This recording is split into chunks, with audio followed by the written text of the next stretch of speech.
You're listening to the Voice of Russia in London. I'm Tom Spender. Last week, a meteor with an estimated diameter of about 17 meters entered the Earth's atmosphere at a shallow angle near the city of Chelyabinsk in central Russia. Video cameras, some of which were mounted on car dashboards, recorded the meteor as it traveled at about 11 miles per second and detonated in the atmosphere at an altitude of about 20 kilometers. NASA said the explosion released about 500 kilotons of energy, equivalent to about 30 atomic bombs of the type used at Hiroshima. 1,500 people were injured in the aftermath of the blast, which blew out windows and damaged structures. Scientists from Ural's Federal University say they have found about 50 fragments of the meteor, less than a centimeter in diameter, on the surface of a frozen lake. They say a bigger chunk of about 50 centimeters may have broken through the ice and sunk to the bottom. Meanwhile, items touted as fragments of the meteor are reportedly on sale over the internet for as much as £6,500 each. The same day, a much bigger asteroid named Da-14, about the size of an Olympic swimming pool, passed the Earth at a distance of about 17,200 miles, which is closer than the networks, the satellites, they're used for television and weather networks, which ring the planet. Joining me in our London studio to discuss this burst of meteor activity around the Earth is Professor Alan Aylward of University College London's Department of Physics and Astronomy. Professor Alan Aylward, people naturally wondered if these two events might have been linked in some way, but that's not the case. Is that right?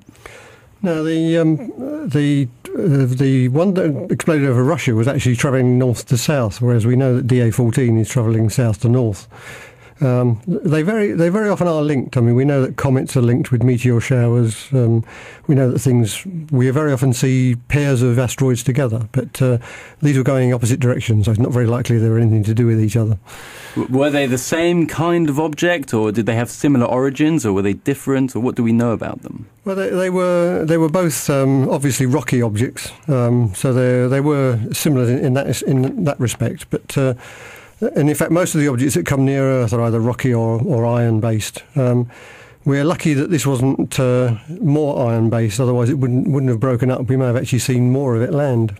Is that because the iron is denser, or what's the reason for that? Yes, I mean, what happened with this was it exploded in the upper atmosphere. You get a big build-up of air on the front of it. It's like a jet aircraft trying to break multiply through the speed of sound. That causes the less strong objects to break up, but iron meteorites very often reach the ground pretty well unharmed sometimes. How many such meteorites reach the ground on the Earth in an average year, let's say? Are there any statistics on this? Yeah, surprisingly, I mean, there are hundreds of objects every day that are large enough to reach the ground. There's many more that never even get that far, that burn up in the atmosphere. But since most of the Earth is covered in either water or uninhabited areas like Siberia, then you don't see most of them. Yes, Siberia, of course, where the biggest, one of the biggest impacts in 1908, in fact, what's known as the Tunguska event, when an asteroid or comet did explode over Siberia, which apparently leveled 80 million trees over 830 square miles. Was that a similar kind of thing to what we saw over Chelyabinsk? Yes. I mean, that was obviously something very similar, but the way that the explosion occurred and the damage it did probably means it was a comet rather than an asteroid. So it was, if you like, the explosion was more diverse over and had a wider area impact. What are the main differences between a comet and an asteroid? Well, the comets scientists characterise them as dirty snowballs. They're just water or ices of various types, not very well held together. So when they hit the atmosphere, they will tend to explode to really come apart. Whereas an asteroid they're very often rocky. They can have iron cores. They can be quite strong objects. So when they hit, they can do more damage. And how difficult is it to detect these objects? Because, for example, the one came in over Russia last week was quite small, about the size of a garden shed. Yep. And yet it was travelling at 11 miles a second. Is it possible to see these things coming? Well, they all travel at that speed. I mean, 11 miles a second is sort of orbital velocity for something coming in from outside the Earth's field of attraction. So nearly anything that we run into will either be travelling at that or even faster. Now, there are organisations around the world, some private, some owned like by NASA, which are looking for asteroids in case of something like this, in case one of them is on course for the Earth. Now, most of the bigger ones, like DA14, have been seen well away from Earth. Probably about 80% of those have been tracked. But once you get down below a certain size, you just can't see them. They're just too small to see in a telescope from the ground, especially as they come from a long way away. So there are probably a lot more of these type objects out there. And in fact, we run into one every few decades. I mean, we know about Tunguska because it occurred over land where it did some damage. We know about this one because we obviously saw the results. But there's probably every 10, 20 years or so, something like this happens over the sea where we don't see it. And now, over to our studio in Washington.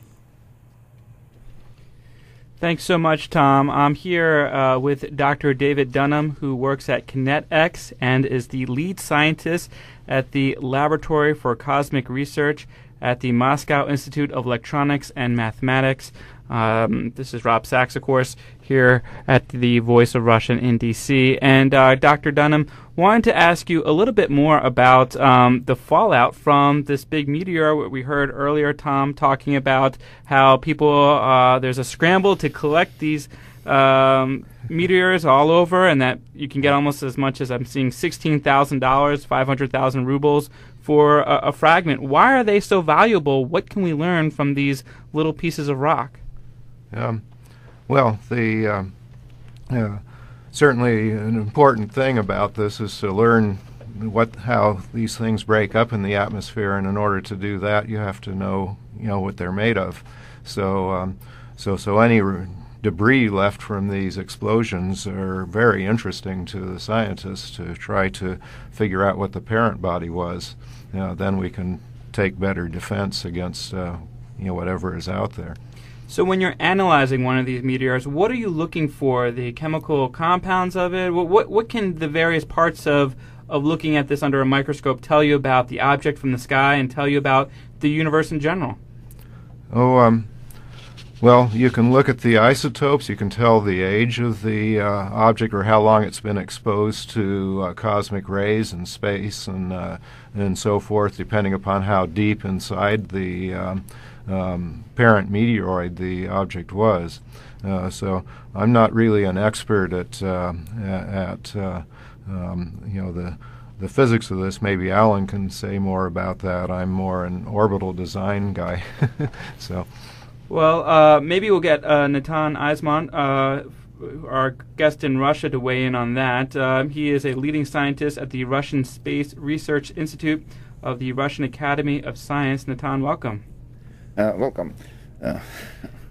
So what is it then we're really trying to figure out and dissect when we look at this, the characteristics of these meteors, and what can we really glean about the world apart from what's going on planet Earth?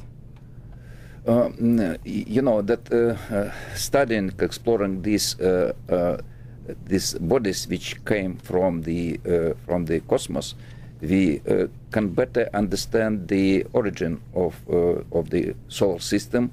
We can understand, as just David told, the age of the solar system, and we can compare those chemistry of the soil on the Earth, and compare it with the species which came from the space, and it helped to explain was the evolution of the solar system and what expect us in the future. And so, in this sense, these species collected after they reach the surface of the Earth, they are very, very useful for the science. About the origin of these bodies which reach the surface of the Earth, there are some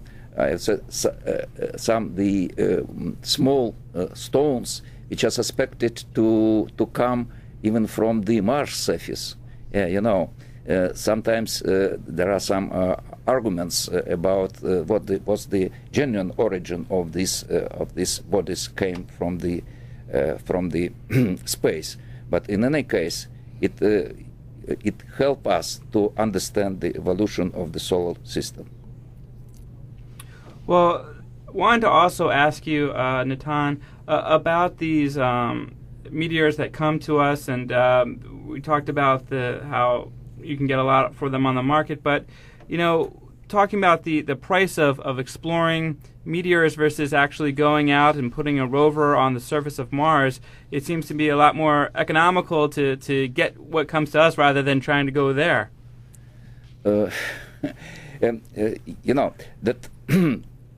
all these automatic vehicles which are used to explore the planets, explore maybe some small bodies in near future, they are equipped with some devices which allow us, without delivering the species to the Earth, to understand better the composition of the soil of the Mars surface, for example. But it's more reliable for scientists to receive these samples from the Mars surface, to explore them here in the Earth's laboratories. So, for example, that unsuccessful mission to the Phobos satellite of the Mars was intended to return back the samples of the Phobos soil, and that it was important not only to understand the origin of this Phobos Mars satellite, but there were some assumptions that the samples from the Mars, after Mars is hit by the asteroids, the dust may reach the Phobos, and so there were hopes that delivering the soil samples from the Phobos surface, we can simultaneously to receive some samples from the Mars surface. But unsuccessfully, unluckily, this very ambitious mission has failed, and so now the Russian scientists, they propose to repeat this mission maybe in 20s. It means that the interest to get some materials from the surface of the planets of the solar system still is kept as very important for the studies or exploration of the solar system. Professor Alan Aylward, we've talked about the meteor that came in over Russia, but DA-14 would have been quite a different proposition because it was that much bigger. Ultimately, is there anything that we would be able to do in the event such an asteroid was headed for the Earth? Well, I think at the moment, no. I mean, apart from sending Bruce Willis out, it's very unlikely we could actually do very much about it. If we had enough notice, possibly. I mean, there are some projects at the moment where there are lots of groups looking at ways you might divert them if you get enough notice. There's one coming back in, I think it's 2026, Apophis, which will miss the Earth again by a few tens of thousands of kilometres. But as it passes the Earth, it will be deflected, and the worry is that the next time round it could actually hit. And this is something of the size of DA-14. So there are groups looking at what could you do? Could you divert them? Could you try and break them up? But what we need is to know where they all are before we can do that. What kind of techniques could one use to divert a hurtling asteroid the size of a swimming pool? No, well, there are a number of things being tried. There's a group actually in Scotland that are looking at the idea of using lots of small craft around them with lasers on, burning away at one side. You get a little bit of thrust if you burn one side of it. So you gradually nudge them. If you can do that for year and year on end, if you get enough notice and it's coming around in 10 years' time, and you sort of work away at one side of it, you can nudge it out of the orbit just enough to miss the Earth when it comes around next time. That is completely astonishing. Natan Eismont in our Moscow studio. I want to ask, how much excitement has this a meteorite hitting or rather exploding over Russia generated in Russia itself? Is there a newfound enthusiasm for cosmology and the like? Yes. You know that this meteorite attract a lot of attention in all fields, connected and not connected with the cosmic research. So the high-ranking officials, they immediately propose their own idea how to prevent this asteroid to hit the Earth. But even before, in the laboratory headed by David Dunham, the studies began, which are aimed to develop some methods to deflect the dangerous or hazardous asteroid from collision from the Earth. And one of these mode proposed now in the development study is the method supposing that for the hazardous asteroids, the smaller ones can be used by targeting them to this hazardous asteroid. One received the possibility to deflect this dangerous asteroid from the collision with the Earth. But one can ask, how do you intend to do it? Because even small but dangerous asteroids are too big in order to use traditional mode to change their motion. The idea is to use for these dangerous asteroids the smaller ones, which can be targeted to these dangerous ones using so-called gravity-assist maneuver near the Earth. And in this case, the cost of the deflection of the hazardous asteroid is much smaller than in case of when we use the traditional approaches. For example, some of the near-Earth asteroid can be put on the required orbit reaching the hazardous asteroid by the velocity impulse not exceeding the 2 meters per second. It's very small impulse. But it was shown that it's possible to apply this technology when we can reach the high enough accuracy in control of this small asteroid.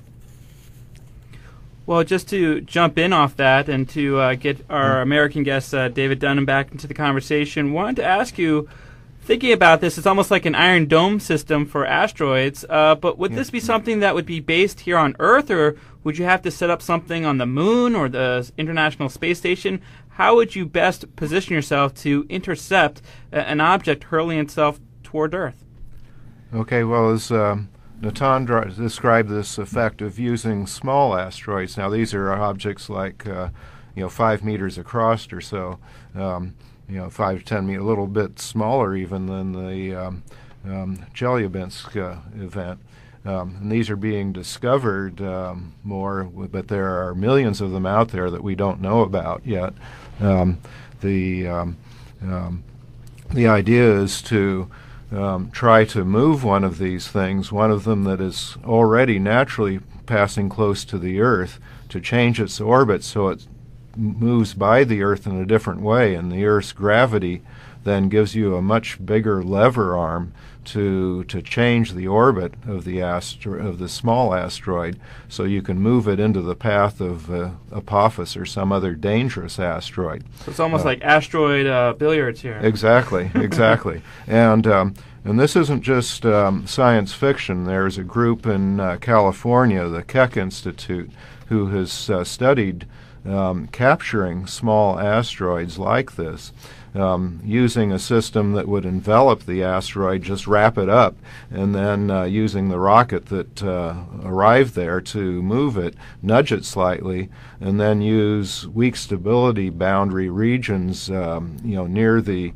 Earth to move the object actually into lunar orbit. It could be captured by the moon and then put into a safe orbit around the moon where it wouldn't hit the Earth and could be mined and studied. Well, our idea is to do the same thing, but instead of just capturing it to the moon, we just move it to a different place near the Earth so it swings by the Earth to go to a destination that would stop an asteroid, a more dangerous asteroid. Wanted to ask you real quick, though. I just saw this documentary about how much space junk is already in our orbit, and how much, and people talk about this being a 100-year event, but how much are we in danger of falling satellites and other things coming in and disrupting our everyday lives because of the growing amount of space junk out there that could be, more of an imminent threat than maybe an asteroid?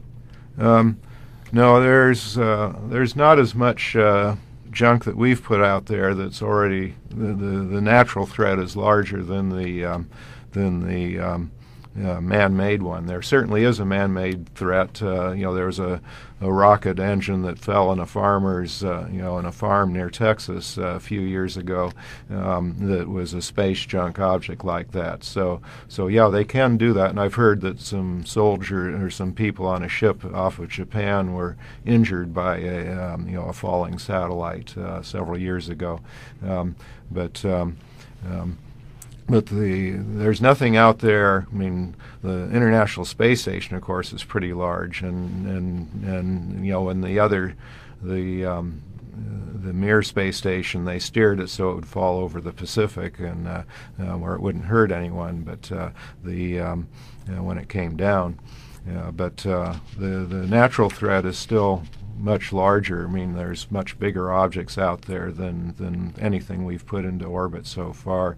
And also they're traveling much faster because they're coming away from in solar orbit rather than from Earth orbit. I wanted to mention, though, that one problem, there have been a number of small asteroids that have been observed approaching the Earth, and one in 2008 was actually seen before it impacted the Earth, and the orbit was very well observed, and then it exploded harmlessly over northern Sudan. This was because it was only a 4-meter object. It wasn't as big as the one over Chelyabinsk, so it didn't cause as big an explosion and couldn't hurt anyone then. There were just a few nomads. Someone with a cell phone camera out there actually got a picture of the dust trail afterwards, and they picked up rocks from it. But the problem with Chelyabinsk is that the object came from the direction of the sun.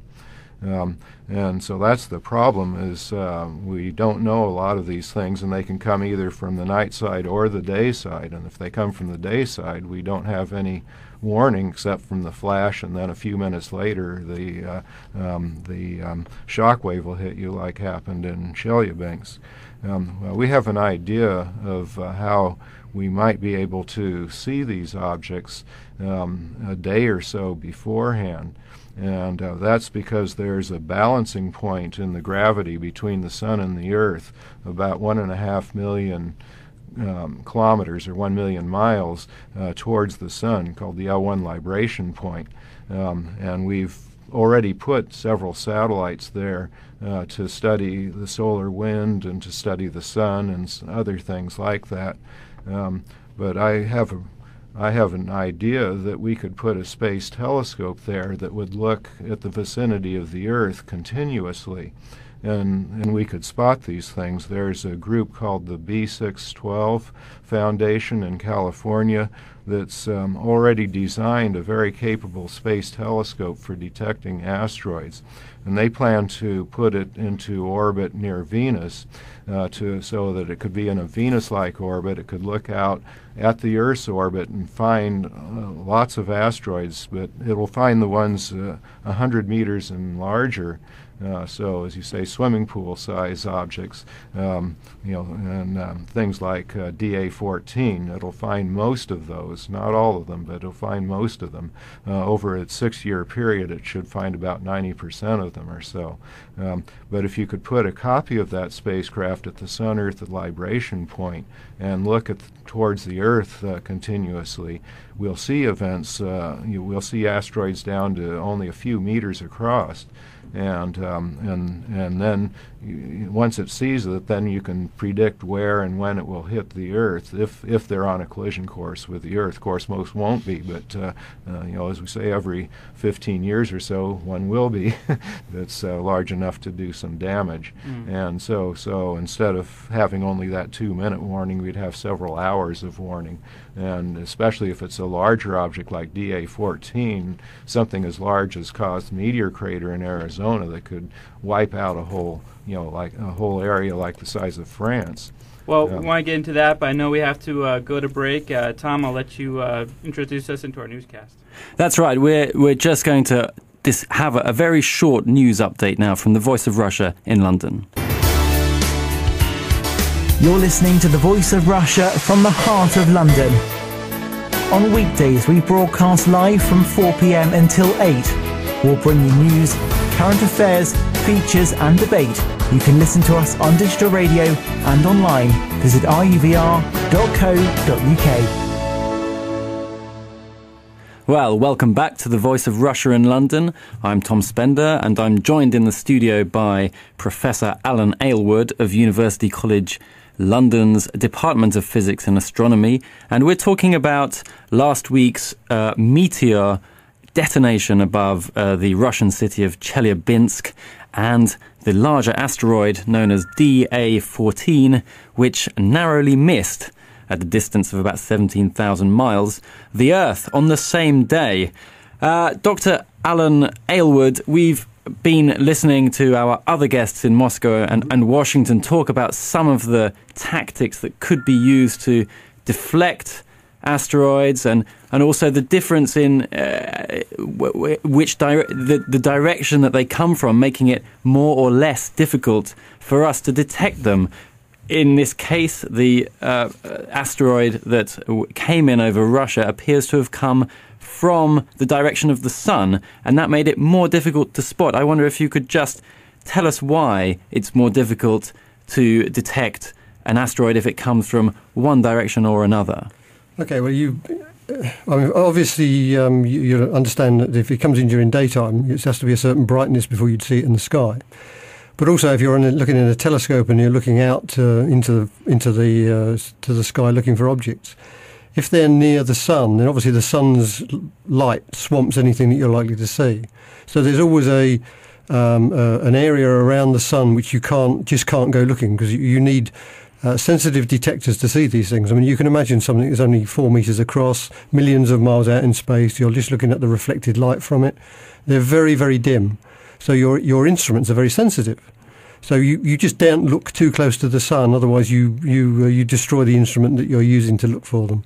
So that means that you have to be a certain distance away from the sun, and that restricts the area in which you can look for anything that's coming towards you from that direction. But given the way the Earth turns, is it not possible for one station somewhere on the globe to be looking in the direction where another station somewhere else on the globe can't look? Well, if it's towards the sun, it's towards the sun. It doesn't really matter where you are. It's going to be swamped by sunlight. Yeah. So we're still looking. None of this is really how do the telescopes detect other objects that are travelling fast? I understand that they compare and contrast images taken a certain amount of time apart. There's a standard technique for doing it. You image a certain part of the night sky, and then you take another image a little bit later. and then they use a technique where they basically they look at one and then the other, and they flash them on very fast. And so the difference between them is seen as an object that seems to flash backwards and forwards between two different positions. So that's how a lot of the observers who are looking for these actually find the objects. Sometimes, if you just take a picture of the sky in a certain direction for a long time, you see a streak across the sky where the object's been moving. And we've heard a lot about some of the fantastical schemes, none of which have ever been tried, as far as I'm aware, to deflect or capture asteroids and meteors, or stick them in, to store them in an orbit around the moon, and so on and so forth. So there's obviously a lot of creativity being brought to bear on the potential rather thorny issue of large asteroids hurtling towards the Earth. Are these attempts kind of joined up around the world, or do we see an element of competition between different laboratories? Is there enough information sharing? What do you think? I think there's lots of information sharing. I mean, people go to conferences and they discuss these ideas. I wouldn't say it's joined up. It's a pretty difficult topic, and it's also a very expensive topic, and you've got to try and convince somebody to pay for it. So yes, there's a lot of competition for any money there might be there, but the plans are not really well enough developed. I mean, I like the idea earlier on of this cosmic billiards, where you... could you imagine how frustrating it would be if you spend all that money, you deflect one towards another, and you just miss it? Well, yes, absolutely. And we are, of course, in a kind of financial crisis period at the moment for certainly for some of the countries with more established space operations. I mean, how does that put us more at risk, do you think, or not really? It's difficult to say. I mean, it's whether or not we would be doing this sort of thing even if we had a larger space budget. I'm not really sure. The Americans are, I think, the next step of their space program. They will possibly try to attempt to land on an asteroid, or they'll look at something that's passing close to the Earth, because it may be easier to do that than, for example, to go to Mars. So actually, we may already be getting to the stages where we are going to start looking at some of these, landing on them, taking samples of them, trying to find out more about them. And maybe while they're doing that, they'll end up with a system that can actually usefully land and deflect them. I mean, one idea is to land a thruster on one of these objects and use that to nudge them out of the way. The whole thing comes really down to how much notice you've got. If you have years before the thing is going to strike you, you don't need very much thrust to move it out of the way. The problem comes is if you only see it a couple of days before it hits, then there's very little that you can do about it. Let's get the perspective from our guests in Washington and Moscow. Yeah, on that note, David Dunham, wanted to ask you, how much money is there in the budget for NASA or the American Space Program, or for whatever labs that are working on this, to actually build something like this? I'd imagine it'd be very costly. Oh, yes. There's no budget at the moment, but this whole planetary defense against these objects is taking greater notice. As we realize that there are more of these objects that are whizzing around out there that can harm us, and now that with Chelyabinsk, it's actually something's happened, and so people. The NASA has increased its budget. There was a budget of about $7 million for funding the near-Earth object search surveys, and that was increased last year, or the current year, to $21 million.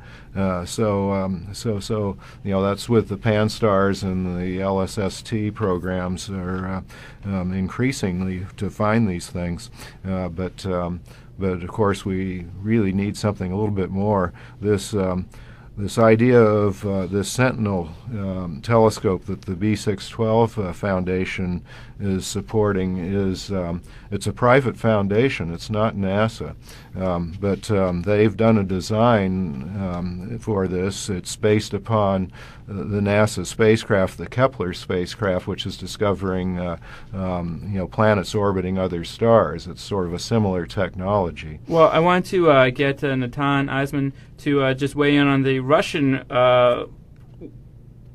venture to kind of attack these things after Chelyabinsk. What's going on over there? That the Vice Prime Minister, Mr. Rogozin, immediately after this case near Chelyabinsk, he proposed to build some system of defense from this threat from the skies. No detailed plans were up to now been proposed, but there is some understanding on the higher level of the Russian bureaucracy that it is the real problem, and so we expect that more attention will be put for this problem, which means to increasing of the financing of the exploration and studies in this area. Really, there are technical possibilities in Russia to improve or build from the practically zero the system which at least will allow us to detect and track this asteroid. And this system needs not only some optical instruments, but also some radar system, because for reaching high enough accuracy of knowledge of ephemeris or position of these asteroids, we need to add to the optical tracking, the tracking by radars. With the radars, we can improve the accuracy of our knowledge of position of these asteroids approximately by one order. So I mean the error will be decreased by 10 times. And it was proved by the experience with this supposed to be dangerous asteroid. Mr. Eismont, I'm going to have to interrupt you here because we're running out of time. I'd like to thank all of our guests for joining us today on our discussion about asteroids, near misses and hits. In the studio in London, Professor Alan Aylward of UCL in Washington, Dr. David Dunham, Chief Mission Design Engineer at the company KinetX, and in our Moscow studio, Natan Eismont, a leading scientist at the Russian Space Research Institute of the Russian Academy of Science.